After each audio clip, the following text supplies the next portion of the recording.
All of you students, आज हम लोग न्यू टॉपिक का डिस्कशन करने जा रहे हैं, that is the unit 2। Okay, unit 2 हम लोग पढ़ेंगे। यूनिट 1 हम लोगों ने कवर कर लिया था FEEE के लिए, fundamental of electrical electronics engineering के लिए। ठीक है, यूनिट 1 में हम लोगों ने डिस्कशन किया था कि इलेक्ट्रिकल सेफ्टी के बारे में डिस्कशन किया था। उसके बाद यूनिट 2 में हम लोग क्या करने जा रहे हैं, that is the electrical fundamentals. ये जो सिलेबस है आपका इलेक्ट्रिकल फंडामेंटल्स का सिलेबस है, और ये जो है कॉमन पेपर होता है। ये तो पहले मैंने बता दिया है, सभी के लिए कॉमन, ऑल ब्रांच के लिए कॉमन पेपर है, वेरी इंपॉर्टेंट हो जाता है। तो fundamental of electrical and electronics, और मेरा जो है आपका वो टेक जोन है। क्या है? Take zone. आप यूट्यूब चैनल में भी जाकर के सर्च कर सकते हैं, वहाँ प्लेलिस्ट में आपका बना हुआ है। और मेरा जो एक्सपीरियंस है वो 15 ईयर्स का एक्सपीरियंस है, ठीक है, इस फील्ड में। ओके बच्चों, और मैंने एमटेक कर रखा है, ठीक है। ओके, तो हम लोग क्या करेंगे, तो हम लोग देखेंगे कि सिलेबस में आपको डिस्कस क्या करना है। आज का सिलेबस जो है वो बच्चों क्या करना है, तो पहले हम लोग छोटा छोटा टर्म देखेंगे। जैसे मान लीजिए सिलेबस को हम पहले ओवरव्यू दे देते हैं। आज का जो हम लोग कवर करने जा रहे हैं वो है पहला इलेक्ट्रिकल एनर्जी, ठीक है। इलेक्ट्रिकल एनर्जी मतलब इलेक्ट्रिकल एनर्जी सोर्सेस क्या होता है, इलेक्ट्रिकल एनर्जी का डिफरेंट टाइप्स ऑफ सोर्सेज जो है वो क्या होता है, ये हम लोग डिस्कस करेंगे, ठीक है। दूसरा पार्ट क्या डिस्कस करेंगे आज के वीडियो लेक्चर में, हम लोग डिस्कस करने जा रहे हैं सोर्सेस ऑफ इलेक्ट्रिकल एनर्जी क्या है, फिर इलेक्ट्रिक करंट क्या होता है, क्या करेंगे, इलेक्ट्रिक करंट क्या होता है ये देखेंगे हम लोग, ठीक है। इसको डिफाइन करेंगे, इसको क्या यूनिट होता है सब कुछ देखेंगे। इलेक्ट्रिक करंट के बाद हम लोग देखेंगे वोल्टेज क्या होता है, ठीक है, वोल्टेज क्या होता है। चौथा देखेंगे हम लोग इसका वोल्टेज के बाद अब देखेंगे EMF क्या होता है, जिसको इलेक्ट्रोमोटिव फोर्स भी बोलते हैं हम लोग, ठीक है। इलेक्ट्रोमोटिव फोर्स इसका फुल फॉर्म है। पांचवा जो है that is the potential difference है। क्या है? Potential difference. तो ये हम लोग देखेंगे, these are the basic terms, ठीक है। छठा जो पॉइंट है आपका दैट इज कॉल्ड EMF हो गया, पोटेंशियल डिफरेंस हो गया। फिर हम लोग डिस्कस करेंगे आपको बच्चे रेजिस्टेंस क्या होता है, रेजिस्टेंस क्या है, ठीक है। सातवां पॉइंट है इसका जो mention the meters use to electrical quantities, जो what are the different meters क्या होता है, मीटर्स, ठीक है, used to electrical quantities, use to the electrical quantities, ये भी हम लोग डिस्कस करेंगे आज के वीडियो लेक्चर में। यूनिट 2 को मैं हाफ आज मैं कवर कर दूंगा आपको बच्चों को, ठीक है। आठवां जो पॉइंट है एक्सप्लेन द सप्लाई सिस्टम, जैसे AC सप्लाई होता है, DC सप्लाई होता है, वो हम लोग डिस्कस करेंगे। एक्सप्लेन द सप्लाई सिस्टम, मैं according to your syllabus discuss कर रहा हूँ बच्चों, ठीक है। तो आप लोग अच्छे से वीडियो को देखिएगा, बहुत महत्वपूर्ण है वीडियो आपके लिए। AC सप्लाई सिस्टम क्या है, DC सप्लाई सिस्टम क्या है, वो हम लोग डिस्कस करेंगे। ओके, AC मतलब अल्टरनेटिंग करंट, DC मतलब डायरेक्ट करंट होता है। फिर AC DC के बाद हम लोग देखेंगे ओपन सर्किट क्या होता है, ओपन सर्किट क्या होता है, क्लोज सर्किट क्या होता है, ठीक है, क्लोज सर्किट क्या है। फिर क्या देखेंगे, शॉर्ट सर्किट क्या होता है, ठीक है। ओपन सर्किट क्या है, क्लोज सर्किट क्या है, और शॉर्ट सर्किट क्या है, तो ये हम लोग डिस्कशन करेंगे आज के वीडियो लेक्चर में बच्चों। तो हम लोगों का लगभग में 9 है, इसमें अब छोटा छोटा टर्म है, ओपन सर्किट, क्लोज सर्किट और शॉर्ट सर्किट क्या होता है, ठीक है बच्चे।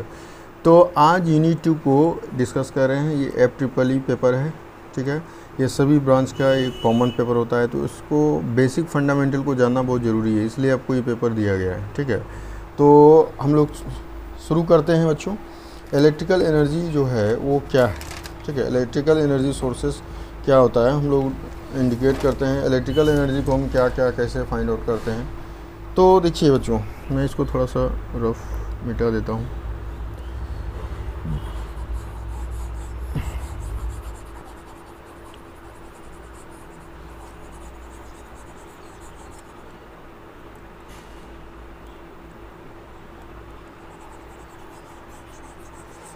तो इलेक्ट्रिकल एनर्जी के बारे में हम लोग डिस्कस करेंगे। पहला पॉइंट था आपका इलेक्ट्रिकल एनर्जी जो आपका सोर्सेस है, वो different types of electrical energy sources क्या है, तो वो हम लोग डिस्कस करने जा रहे हैं, ठीक है।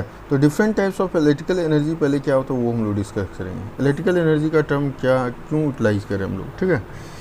तो इलेक्ट्रिकल एनर्जी जो होता है वो हम लोग डिस्कस करेंगे। तो सबसे पहले हम लोग पेन थोड़ा सा कलर चेंज करते हैं हम लोग, ठीक है। इलेक्ट्रिकल एनर्जी क्या होता है? Work done by electric currents और the potential energy in the electric fields, ठीक है। क्या बोला मैंने? वर्क डन इलेक्ट्रिक, पहला क्या टर्म है? इलेक्ट्रिक एनर्जी क्या होता है ये हम लोग देखें। इलेक्ट्रिकल एनर्जी जो होता है वो होता क्या, ठीक है। इलेक्ट्रिकल एनर्जी को डिफाइन करते हैं। आप लिखना चाहते हो तो लिख सकते हो, ठीक है। Work done by electric currents, work done by electric, ठीक है, electric currents, work done by electric currents और द पोटेंशियल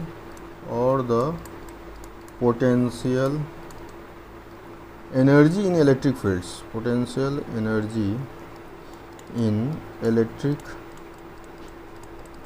फील्ड्स, ठीक है। क्या बोलते हैं? इलेक्ट्रिक एनर्जी इलेक्ट्रिक फील्ड्स, ठीक है। तो that is the electrical energy, ठीक है। Work done by electric currents और the potential energy in electric fields, तो that is called electrical energy. Electrical energy जो हम लोग मेजर करते हैं वो किस में लेते हैं? जूल में लेते हैं और वाट आवर्स में ले सकते हैं। किस में लेते हैं? जूल्स में लेते हैं इसका यूनिट, और क्या बोलते हैं? वाट आवर, वाट आवर भी हम लोग बोलते हैं, वाट आवर्स, ओके।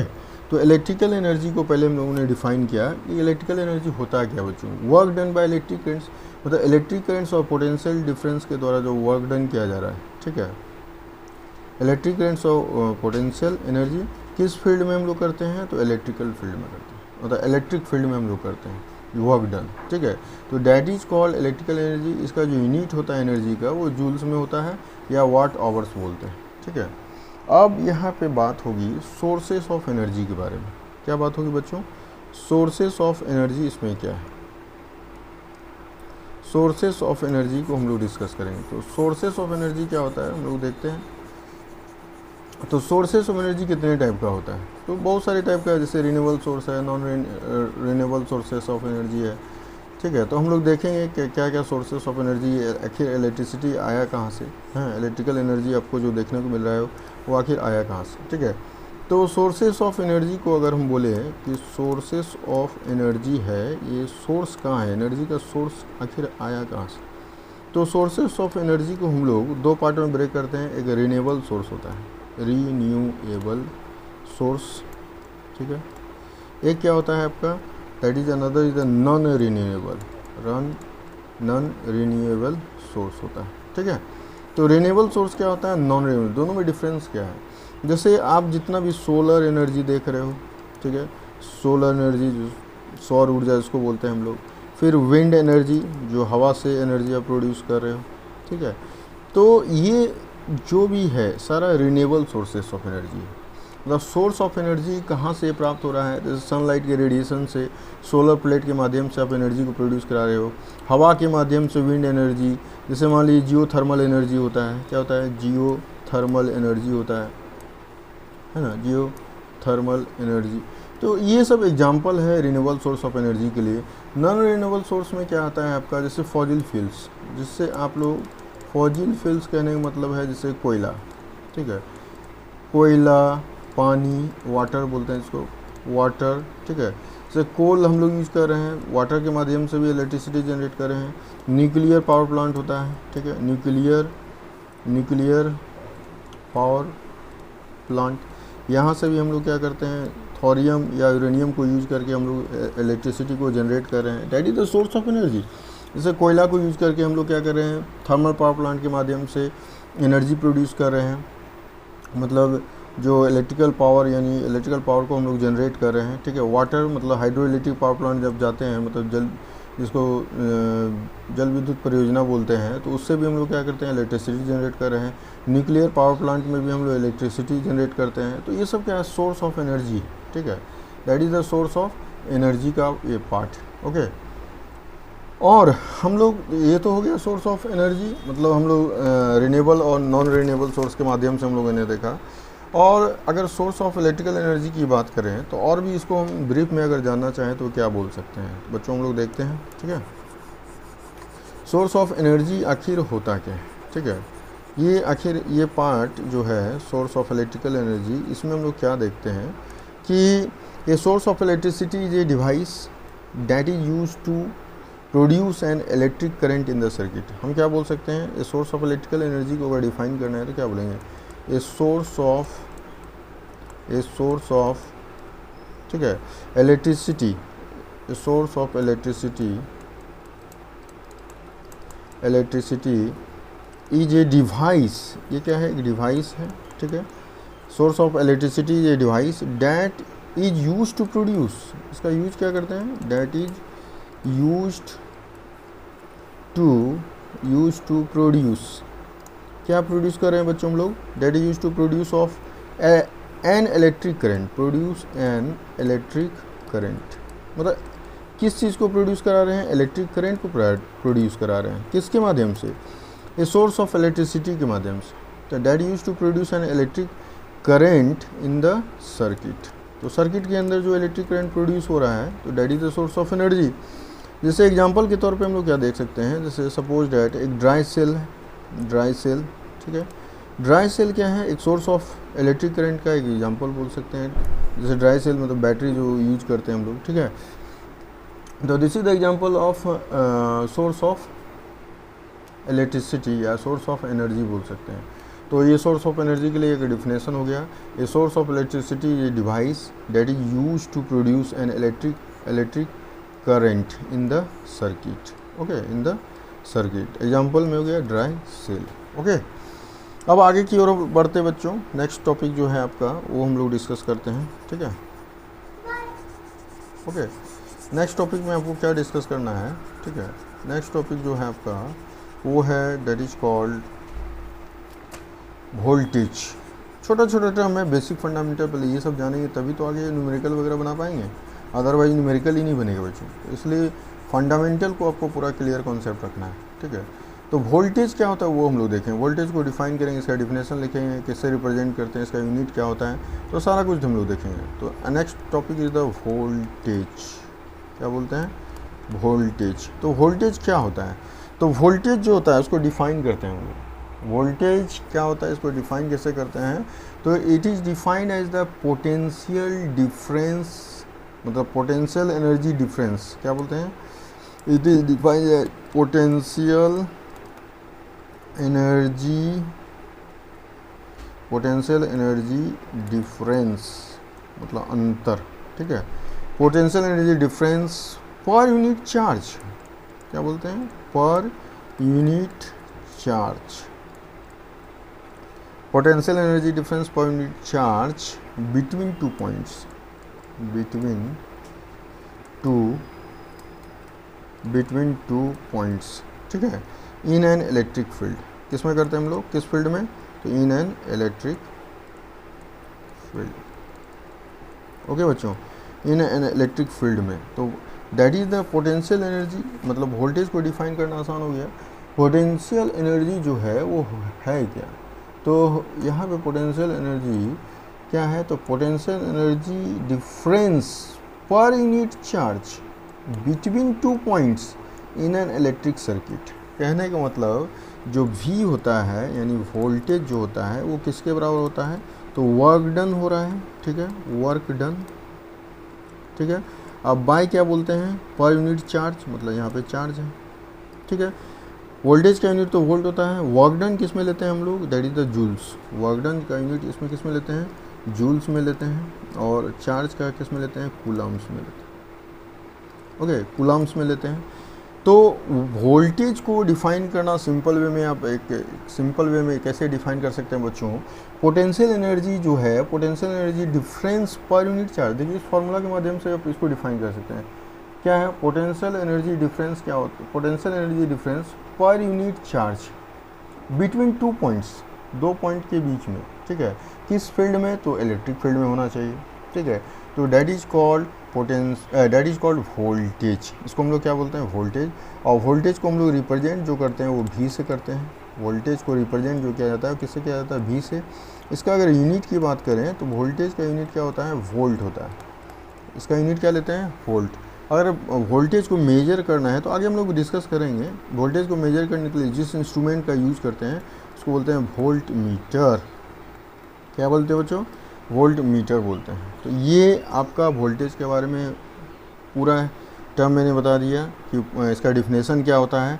वोल्टेज को वी से रिप्रेजेंट करते हैं, यूनिट जो होता है वो वोल्ट होता है, और इसके लिए जो इंस्ट्रूमेंट यूज़ करते हैं वोल्टेज को मेजर करने के लिए वो वोल्ट मीटर होता है।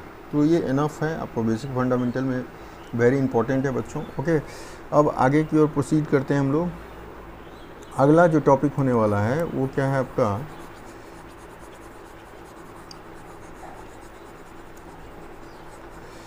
Next topic is that is the EMF। क्या बोलेंगे? EMF। EMF क्या होता है? ठीक है, एक इलेक्ट्रिक करंट भी बच्चों। ठीक है, पहले हम लोग इलेक्ट्रिक करंट को डिस्कस कर लेते हैं। ठीक है, इलेक्ट्रिक करंट के बाद हम लोग EMF की ओर जाएंगे। ठीक है, what is the another term, that is the EMF। What is the EMF? EMF तो देखेंगे, पहले इलेक्ट्रिक करंट को देखेंगे लोग। ठीक है, इलेक्ट्रिक करंट क्या होता है? ठीक है, तो सिंपल सा ये वेरी इंपॉर्टेंट टर्म है क्योंकि ये बेसिक फंडामेंटल है। इलेक्ट्रिक करंट क्या होता है, इसको हम लोग कैसे डिफाइन कर सकते हैं? तो it may be defined as, इसको कैसे डिफाइन कर सकते हैं? इसको it may B defined as the rate of flow of charge, as the rate of flow of charge, rate of flow of charge और electrons, और क्या बोल सकते हैं? electrons, rate of flow of charge और electrons in the conductor, क्योंकि current जो flow होगा तो कंडक्टर में ही होगा। ठीक है, क्योंकि कंडक्टर में ही आपका करंट फ्लो होता है। It may be defined as the rate of flow of charge और इलेक्ट्रॉन्स इन द कंडक्टर, क्योंकि हम लोग आई इक्वल टू क्या लिखते हैं बच्चों? dq/dt लिखते हैं। ठीक है, dq क्या लिखते हैं? dt। ओके, या dq/dt लिखते हैं, मतलब आई बराबर क्या होता है? q/t लिखते हैं। आई q इक्वल टू क्या होता है? it होता है, और आई इक्वल टू यहाँ से क्या हो गया? q/t हो गया। ओके, और इसको डिफरेंशिएट टर्म में लिखेंगे तो कुछ ऐसा लिखेंगे, तो q चार्ज है और t टाइम है। तो वही बोला गया है, it may be defined as the rate of flow of charge और electrons in the conductor, that is called the electric current. Electric current को हम लोग जो रिप्रेजेंट करते हैं वो किससे रिप्रेजेंट करते हैं? तो इलेक्ट्रिक करंट को हम लोग आई से रिप्रेजेंट करते हैं। जो इलेक्ट्रिक करंट है उसको हम लोग किससे रिप्रेजेंट करते हैं? इलेक्ट्रिक करंट को आई से दर्शाते हैं बच्चों। ठीक है, इलेक्ट्रिक करंट को कैपिटल आई बोलो या स्मॉल आई। ठीक है, इससे हम लोग रिप्रेजेंट करते हैं। और इसका यूनिट जो होता है, यूनिट क्या होता है बच्चों? That is the ampere. क्या होता है? एम्पियर यूनिट होता है। ठीक है, इसका यूनिट क्या होता है? एम्पियर होता है। इलेक्ट्रिक करंट को आई से इंडिकेट करते हैं। I equal to Q equal to क्या? आई इक्वल टू क्या होता है? q/t होता है। इसको मल्टीप्लाई कीजिएगा तो चार्ज का वैल्यू देगा, q इक्वल टू it हो जाएगा। Okay, I equal to dq/dt के टर्म में लिखते हैं हम लोग। ठीक है, डिफरेंशिएट फॉर्म में। तो that is the electric current, इसको हम लोग इलेक्ट्रिक करंट बोलते हैं बच्चों। अब आगे की ओर चलते हैं। ये तो छोटा छोटा टर्म है, तो आपको सिर्फ ज़्यादा डिटेल नहीं कुछ करना है। ठीक है, ओके बच्चों, आगे हम लोग क्या देखते हैं? EMF क्या होता है? What is the EMF? EMF क्या होता है? इलेक्ट्रोमोटिव फोर्स बोलते हैं। EMF क्या होता है? Electromotive force. EMF क्या होता है बच्चों? Electromotive force.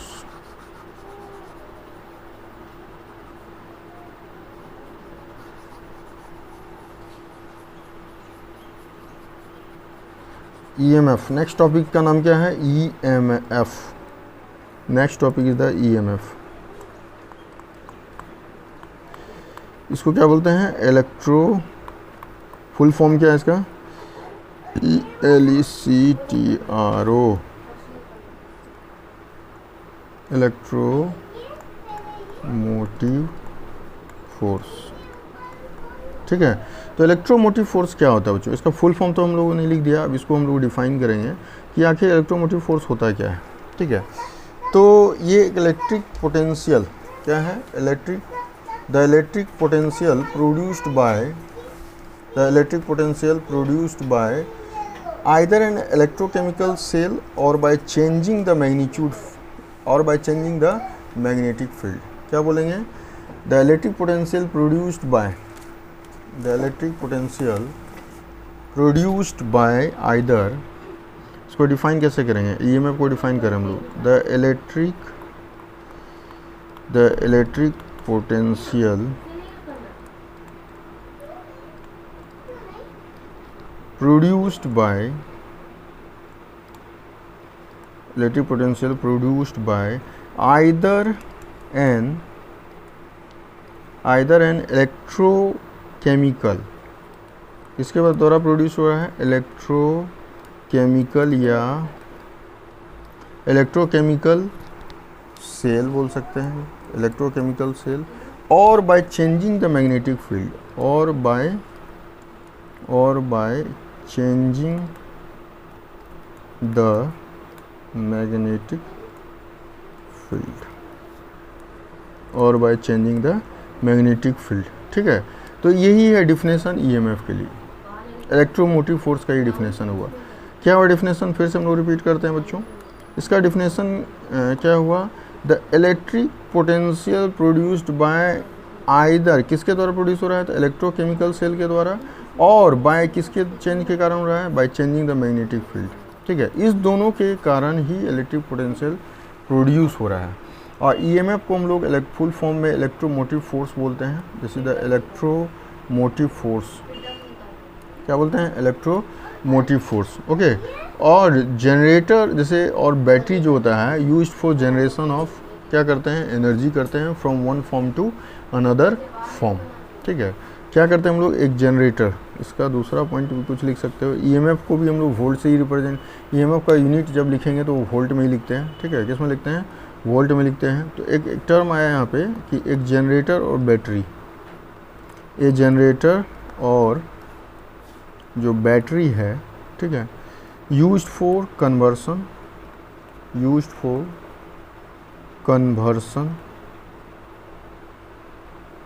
क्या कर रहे हैं, conversion from one form to another form, conversion from one form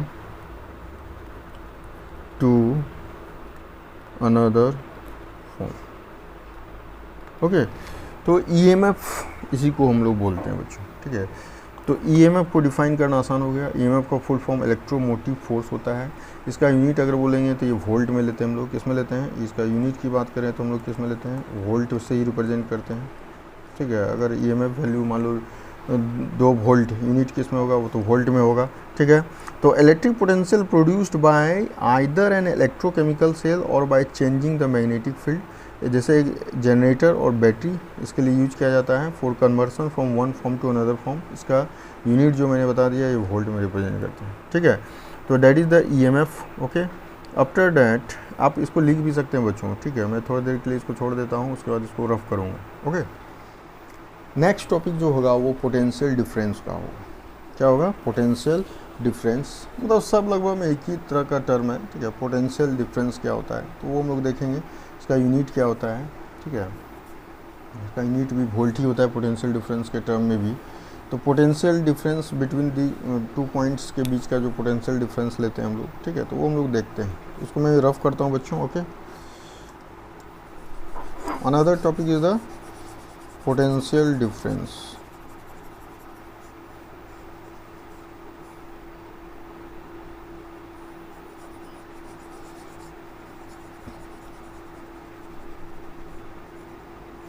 potential difference क्या होता है वो हम लोग डिस्कस करते हैं। ठीक है, what is the potential difference. आप लैब में जाओगे तो बहुत सब देखने को मिलेगा इंस्ट्रूमेंट। ठीक है, आप लैब में जब जाइएगा तो इंस्ट्रूमेंट आपको देखने को मिलने वाला है। ओके, तो हम लोग देखते हैं what is the next topic is the potential difference. क्या बोलते हैं, पोटेंशियल डिफरेंस। ठीक है, अकॉर्डिंग टू सिलेबस में डिस्कस करते हुए जा रहे बच्चों। ये जेईटी का जो सिलेबस है सेकेंड सेमेस्टर में ही पढ़ना है आपको। किसमें पढ़ना है, सेकेंड सेम डिप्लोमा। ठीक है, तो पोटेंशियल डिफरेंस क्या होता है तो हम डेफिनेशन के साथ लिखते हुए जाते हैं और समझाते हुए जाएंगे। It is the amount, potential difference में भी define, it is the amount of energy. ठीक है, it is the amount of energy. ठीक है, that potential difference is the difference, it is the amount of energy that, potential difference को short में PD बोल सकते हैं, potential difference is the difference, किसका है difference, potential difference in the amount of energy that in the amount of energy that charge carries, that charge carriers have between 2 points in the circuit. ठीक है, 2 points in the circuit.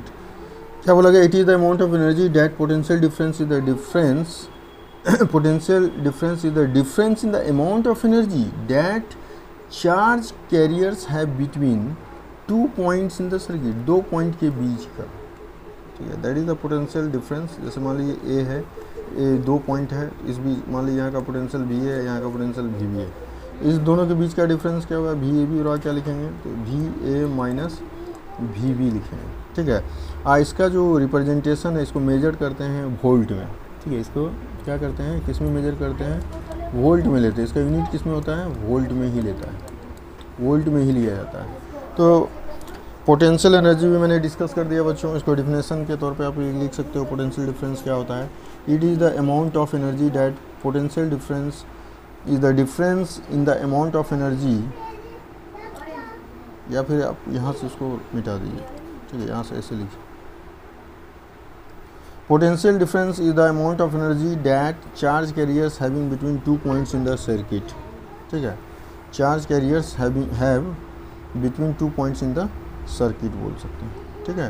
तो that is the potential difference, और इसका unit भी क्या होता है, volt होता है। तो ये फंडामेंटल टर्म है, ठीक है, इसको समझने की ज़रूरत है बच्चों, ठीक है, छोटा छोटा पार्ट है।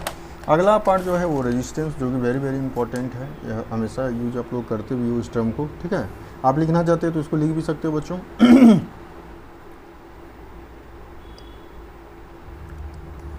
Next term is the resistance, next term क्या है, resistance.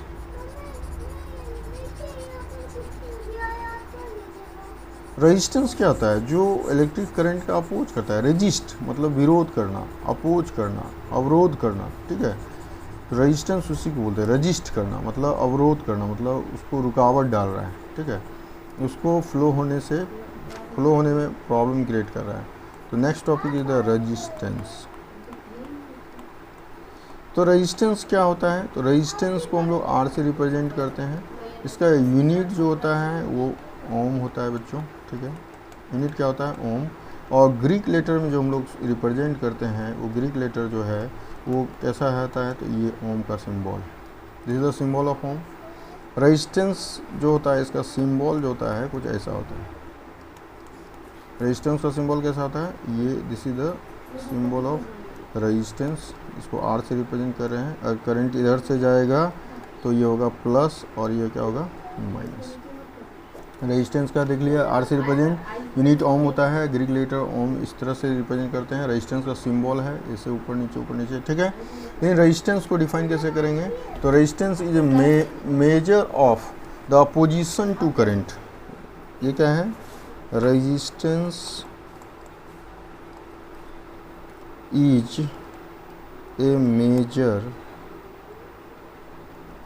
Major of the opposition, opposition कर रहा है मतलब विरोध कर रहा है, अपोजिशन किसका विरोध कर रहा है, टू करंट का, अपोजिशन टू करंट, ठीक है।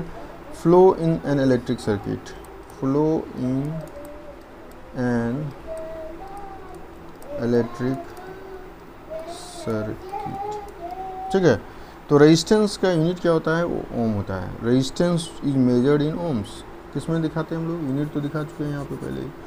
तो रेजिस्टेंस क्या है, it is a measure of the opposition to electric current flowing, मतलब सिंपल भाषा में आप समझ सकते हो कि जो विद्युत धारा के प्रवाह को रोकता है उसी को हम रेजिस्टेंस बोलते हैं।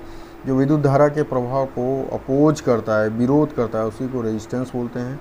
इसका यूनिट ओम होता है, ठीक है, और इसको आर से रिप्रेजेंट करते हैं। सिंबल मैंने यहाँ पे दिखा दिया। आगे चल के आपको सिलेबस में यहीं पे पढ़ना है आगे, ठीक है। वो जैसे सीरीज में होगा, पैरेलल में होगा, तो उसका टोटल इक्विवेलेंट रेजिस्टेंस क्या होगा, तो यहाँ पे मैं नहीं डिस्कस करूँगा क्योंकि ये सिलेबस में आगे पढ़ने के लिए बोला गया बच्चों। नहीं तो मैं यहाँ पे बता सकता हूँ कि रेजिस्टेंस सीरीज में कनेक्टेड होगा तो R1 + R2 हो जाएगा, और जब पैरेलल होगा तो 1/R = 1/R1 + 1/R2 लिखते हैं। ये पहले से आपको भी पता होगा क्योंकि हमने 9-10 में पढ़ा ही होगा बच्चों, ठीक है।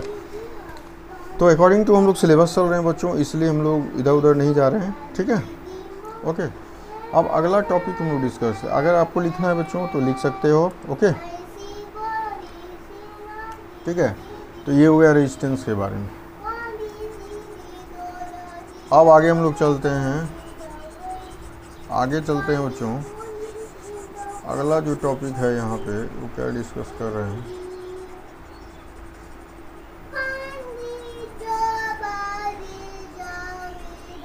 Next topic is the mention the meter used. Next topic का नाम ही है, क्या नाम है बच्चों, mention the meters used to electrical quantities. अगला टॉपिक जो सिलेबस के अनुसार है वो क्या है, mention the meters used to the electrical quantities, ठीक है। मतलब इलेक्ट्रिक क्वांटिटी जो है, जो डिफरेंट टाइप का इलेक्ट्रिकल क्वांटिटी, उसको मेजर करने के लिए कौन कौन सा मीटर का यूज़ करते हैं हम लोग। तो सिंपल वे में आप समझिए बच्चों, तो ज़्यादातर हम लोग यूज़ करते हैं लैब में। आप जाओगे लैब में तो वहाँ पे मिलेगा आपको वोल्ट मीटर, एक इंस्ट्रूमेंट हो गया वोल्ट मीटर। है तो बहुत सारा इंस्ट्रूमेंट, लेकिन जो ज़्यादातर यूज़ करते हैं वोल्ट मीटर, एमीटर, ओके, फिर एक वाट मीटर। ये आपको सभी जगह यूज होगा लगभग, ठीक है। तो वोल्ट मीटर से हम लोग क्या मेजर करते हैं, वोल्टेज, ठीक है। वोल्ट मीटर के हेल्प से हम लोग वोल्टेज को मेजर करते हैं।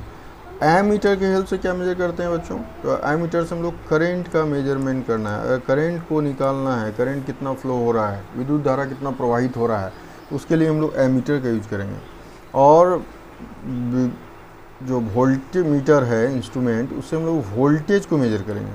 और वाट मीटर जो है, इससे हम लोग पावर को मेजर करते हैं। क्या मेजर करते हैं, पावर। इसका वाट होता है पावर, ठीक है। तो हम लोग पावर को मेजर करते हैं बच्चों। तो हम लोगों ने क्या देखा, तो 3 इंस्ट्रूमेंट मेनली आपका यूज़ किया जाता है, वो वोल्ट मीटर है, एमीटर है, और क्या है, वाट मीटर है।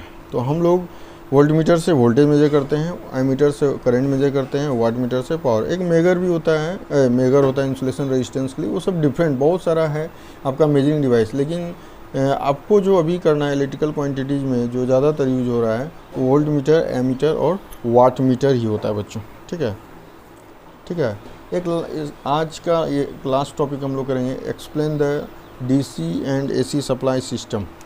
क्या करेंगे, explain the DC and AC supply system. Next topic is the explain the DC and AC supply system. तो डीसी सप्लाई क्या होता है, एसी सप्लाई क्या होता है, इसके बारे में जानना है, ठीक है। तो एक्सप्लेन क्या टॉपिक का नाम है, हेडलाइन। एक्सप्लेन क्या करना है हेडलाइन में, explain DC and AC supply system. आप नोट्स भी बना सकते हो लिख के बच्चों, ठीक है, या फिर नोट्स में ही प्रोवाइड कर दूंगा, बट आप लिखोगे तो इससे प्रैक्टिस होगा और आपके लिए अच्छा होगा बच्चों, ठीक है। Explain the DC and AC supply system. DC क्या है, पहले हम लोग डीसी के बारे में जानते हैं। डीसी का फुल फॉर्म क्या होता है, the direct current. Direct current, इसका कहने का मतलब ये है कि डीसी को आप कैसे डिफाइन कर सकते हो, ठीक है। तो डीसी अकर्स का होता है when the current flows in one constant direction बोल सकते हैं। डीसी जो अकर्स होता है इसको डायरेक्ट करंट बोलते हैं। और डीसी जो प्राप्त होता है, DC occurs when the current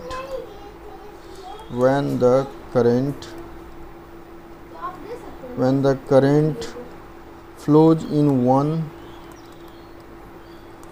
one constant direction, one constant direction. ठीक है, क्या करते हैं हम लोग, DC occurs when the current flows in one constant direction, that is called DC. DC का फुल फॉर्म क्या है, डायरेक्ट करंट है। ठीक है, ये कहाँ से आता है डीसी, आपका आखिर सोर्स जो सप्लाई है वो कहाँ से आता है, तो बैटरी से आता है। ठीक है, एग्जाम्पल तौर पे क्या है, बैटरीज। फिर कहाँ से आता है बच्चों, सोलर सेल्स, जो आप सनलाइट जो यूज़ करते हैं वो भी आपको क्या प्रोवाइड कर रहा है, डीसी ही मिलता है वहाँ से। ठीक है, और फॉर्म क्या बोल सकते हैं, एसी टू डीसी कन्वर्टर भी बोल सकते हैं, एसी टू डीसी कन्वर्टर से भी आप लोग डीसी को यूज कर सकते हो। ठीक है, ओके। और डीसी जो होता है प्रेफर कहाँ किया जाता है, तो इलेक्ट्रॉनिक डिवाइस के लिए ज़्यादातर DC is used in electronic device, DC use in electronic device बच्चों। ठीक है, जैसे आप डीसी मोटर्स, बैटरीज एग्जांपल्स के तौर पे देख सकते हो। फिर आपका क्या होता है, माइक्रो ओवेंस। ठीक है, माइक्रो ओवेंस बोलते हैं, ये भी डीसी पे है। फिर डीसी मोटर्स आपने देखा है, शंट मोटर, सीरीज मोटर इसको बोलते हैं। बैटरी जो होता है, ठीक है, तो ये रहा डीसी के बारे में। और सबसे मेन प्रॉपर्टीज़ क्या है कि डीसी का जो वेवफॉर्म कुछ ऐसा होता है, मतलब ऐसे दिखाते हैं, मतलब कांस्टेंट, ये चेंज नहीं होता है। ठीक है, ये यूनी डायरेक्शन होता है। ये क्या होता है, मतलब एक ही डायरेक्शन होता है, कांस्टेंट डायरेक्शन बोलता है। ठीक है, और इसका यहाँ का जो फ्रीक्वेंसी होता है, सबसे इंपॉर्टेंट पॉइंट है, फ्रीक्वेंसी डीसी में क्या होता है, जीरो होता है। वेरी वेरी इंपॉर्टेंट पॉइंट, ये मेन डिफरेंस होगा। फ्रीक्वेंसी जो होता है डीसी में क्या होता है, वो जीरो होता है बच्चों। ठीक है, तो आप डायग्राम्स, मतलब आपका जो सिंबॉलिक वे है वो कुछ इस तरीके से है, अगर इस तरह से आपको देखने को मिले। ठीक है, तो that is the symbol of DC के लिए इंडिकेट। ठीक है, अब जितना भी डीसी इंस्ट्रूमेंट है उसमें इस तरह का सिंबल बना रहेगा। ओके, अब एसी सप्लाई सिस्टम की बात करते हैं।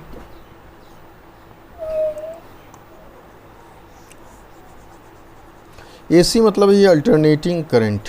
एसी मतलब क्या होता है, अल्टरनेटिंग करंट, मतलब अल्टरनेट हो रहा है, मतलब पॉजिटिव सप्लाई और नेगेटिव दोनों हो रहा है, मतलब क्रेस्ट और टॉर्क। तो हम लोग सिंबल से भी पता लगा लेंगे। ठीक है, अल्टरनेटिंग करंट हम लोग के घरों में जो आता है वो अल्टरनेटिंग करंट ही आता है बच्चों। घरों में जो आता है वो क्या आता है, अल्टरनेटिंग करंट ही आता है। ठीक है, तो हम लोग अल्टरनेटिंग करंट के बारे में डिस्कस करते हैं। एसी क्या है, इसका फुल फॉर्म क्या है, अल्टरनेटिंग करंट। नाम ही है अल्टरनेटिंग, मतलब अल्टरनेट मतलब प्लस फिर माइनस, फिर प्लस फिर माइनस। ठीक है, इसका सिंबल अल्टरनेटिंग करंट को अगर कहीं पे जैसे गोल ऐसा बना रहेगा, उसमें ऐसे इंस्ट्रूमेंट में ऐसे दिया रहेगा, तो ये हो गया अल्टरनेटिंग करंट का सिंबल। ठीक है, आप ऐसे पहचान जाओगे कि ये एसी है, एसी डिवाइस। ठीक है, ये जब सिंबल कुछ साइनसोइडल बोलते हैं, साइन का भी फॉर्म होता है, तो ये क्या होता है, दैट इज द एसी। इसको क्या बोलते हैं, AC, that is the alternating current. और सबसे महत्वपूर्ण पॉइंट है यहाँ, एसी में जो फ्रीक्वेंसी होता है वो इंडिया का स्टैंडर्ड फ्रीक्वेंसी जो है वो 50 हर्ट्ज है। आवृत्ति जिसको बोलते हैं हम लोग। ठीक है, हर्ट्ज इसका यूनिट होता है फ्रीक्वेंसी का। ठीक है, तो अल्टरनेटिंग करंट को हम शो कैसे करते हैं, तो देखिए इसका वेवफॉर्म कुछ ऐसा होता है, ये गया ऐसे, ये गया ऐसे। ठीक है, ये कंप्लीट साइकिल है, एक फुल साइकिल है। ठीक है, ये जीरो होता है, ये पाई होता है, और ये क्या होता है, 2 पाई होता है। तो जी ये होता है प्लस, और ये क्या होता है, माइनस। तो जीरो से पाई वाला जो पोर्शन है ये पॉजिटिव हाफ साइकिल कहलाता है। क्या कहलाता है बच्चों, positive half cycle, positive half cycle कहलाता है। और पाई से 2 पाई वाला जो पोर्शन है वो निगेटिव, देखिए यहाँ निगेटिव, इसको क्रेस्ट बोलते हैं, इसको टॉर्क बोलते हैं। ठीक है, तो ये हो गया negative half cycle, negative half cycle बोलते हैं बच्चों। ओके, तो पूरा मैं सिलेबस को डिस्कस कर रहा हूँ बच्चों, आप ध्यान से देखते जाइएगा मेरा नोट्स। ठीक है, ये नोट्स भी आपका प्रिपेयर्ड हो रहा है, इजी टॉपिक में नोट्स आपको प्रोवाइड मैं कर रहा हूँ। तो 0 से 2 पाई, अगर पाई से 2 पाई वाला निगेटिव हाफ साइकिल, तो 0 से 2 पाई तक जब जाएंगे तो इसको बोलेंगे फुल साइकिल, मतलब 1 complete cycle is called full cycle. क्या बोलेंगे इसको, फुल साइकिल। फुल साइकिल कितना एंगल का हुआ, 360 डिग्री, क्योंकि 2 पाई जो होता है 2 × 180, तो 2 × 180 मतलब 360 डिग्री। तो फुल साइकिल जो होता है 360 डिग्री का होता है। ठीक है, इसी को बोलते हैं अल्टरनेटिंग, प्लस माइनस। फिर आगे बढ़ाएंगे इसको, अगर पढ़ेंगे प्लस फिर माइनस होगा। अल्टरनेटिंग करंट का मतलब ये पहचानने का तरीका है, ये इसका कैसा होता है, साइनसोइडल होता है, मतलब ऐसे ठीक है, प्लस माइनस। फ्रीक्वेंसी कितना होता है, 50 हर्ट्ज होता है, ठीक है। तो घरों में जो हम लोग का सप्लाई होता है वो हाउस में वो क्या होता है, एसी होता है। ट्रांसफार्मर जैसे एक एग्जांपल है, एसी को एसी कन्वर्ट करने के लिए हम लोग ट्रांसफार्मर यूज़ करते हैं। तो 11 kV आ रहा है, इसको आपको चेंज करना है तो स्टेप डाउन ट्रांसफार्मर लगा के हम लोग क्या करते हैं, 440 या 230 या 220 बोलते हैं, ठीक है। तो इस वोल्ट में हम चेंज करते हैं। तो हम लोग किससे देखते हैं ना, ट्रांसफार्मर बाहर में लगा होता है, तो आपको ट्रांसफार्मर भी डिस्कस करना है आगे सिलेबस, ठीक है। तो ट्रांसफार्मर चेंज करता है वोल्टेज को। वाह, वेरी गुड बच्चा, नाइस पेंटिंग। ओके, तो हम लोग क्या देख रहे हैं, एसी जो है 11 kV से 440 वोल्ट या 230 वोल्ट में जब कन्वर्ट करते हैं तो हम लोग स्टेप डाउन ट्रांसफार्मर को यूज़ करते हैं बच्चों, ठीक है। तो अभी आपको इतना ही एसी के बारे में पढ़ना है कि अल्टरनेटिंग करंट जो है, अल्टरनेटिंग करंट, इसका फ्रीक्वेंसी मैंने 50 हर्ट्ज होता है। इसमें ये कांस्टेंट नहीं होता है, इसमें जैसे उसमें डीसी में मेरा कांस्टेंट हो जा रहा था, यहाँ पे चेंज हो रहा है, देखिए चेंज हो रहा है, ये चेंज हो रहा है, ऊपर गया फिर नीचे आया, फिर ऊपर गया, फिर ऐसे जा रहा है। तो ये क्या हुआ, अल्टरनेट हो रहा है, मतलब पॉजिटिव क्रेस्ट और ये क्या होता है, निगेटिव टॉर्क, ठीक है। तो इसी को हम लोग बोलते हैं एसी सप्लाई सिस्टम। तो आप जब लैब में जाओगे तो यही सब देखने को मिलेगा। तो लैब में जाओगे तो इस तरह का सिंबल जहाँ मिलेगा, जैसे एसी वोल्ट मीटर होता है, डीसी वोल्ट मीटर होता है, तो वहाँ पे इस तरह करके बना रहेगा, तो ये समझ जाएगा एसी है, ठीक है। अगर वहाँ पे अगर इस तरह से बना रहेगा ऐसे करके, तो ये क्या है, डीसी के लिए इंडिकेट किया जाता है, मतलब ये कांस्टेंट लाइन है, ठीक है। ओके बच्चों, आज के वीडियो लेक्चर में मैंने यूनिट 2 का जो इलेक्ट्रिकल फंडामेंटल्स का जो टॉपिक है, लगभग 60 to 70% मैंने सिलेबस कवर किया बच्चों, ठीक है। इस वीडियो के माध्यम से 60% मैंने सिलेबस कवर कर दिया है। विथ आप इसको नोट्स के तौर पे कॉपी पे भी बना सकते हो, प्रैक्टिस कीजिएगा, आपके लिए सुविधा होगा बच्चों, ठीक है। और जितना मैंने बताया दिस इज द फंडामेंटल, और फंडामेंटल ही पहले सिलेबस बनाया ही गया है। ये सिलेबस बहुत अच्छा है, मतलब सिलेबस बनाने का तरीका बहुत अच्छा है जिसने भी बनाया है सिलेबस को, ठीक है। सिलेबस बहुत इजी वे में बनाया गया है, मतलब आपको पहले जो पढ़ना चाहिए उसको पहले जानकारी लेना है, आफ्टर डैट आप लोग आगे प्रोसीड करेंगे, ठीक है बच्चों। तो धन्यवाद, आज के लिए इतना ही बच्चों, ठीक है। तो नेक्स्ट वीडियो लेक्चर में यूनिट 2 जो इलेक्ट्रिकल फंडामेंटल्स है उसका पूरा सिलेबस मैं कवर करवा दूंगा। तो यूनिट 1 कवर हो गया बच्चों, यूनिट 2 कवर हो गया, तो मैं इसी तरीके से आपको पढ़ाऊंगा बच्चों, ठीक है, ताकि आपका पूरा सिलेबस कवर हो जाए और मार्क्स जो आएगा एग्ज़ाम में वो फुल आएगा। और मैं एग्ज़ाम के समय में आपको इंपॉर्टेंट क्वेश्चन बता दूंगा, जहाँ से 50 to 60 to 70% क्वेश्चन टैली करेंगे बच्चों। इसलिए मेरा जो सजेशन होगा उसको ज़रूर आप टच कीजिए, ठीक है बच्चों। ओके, धन्यवाद, थैंक यू। ओके।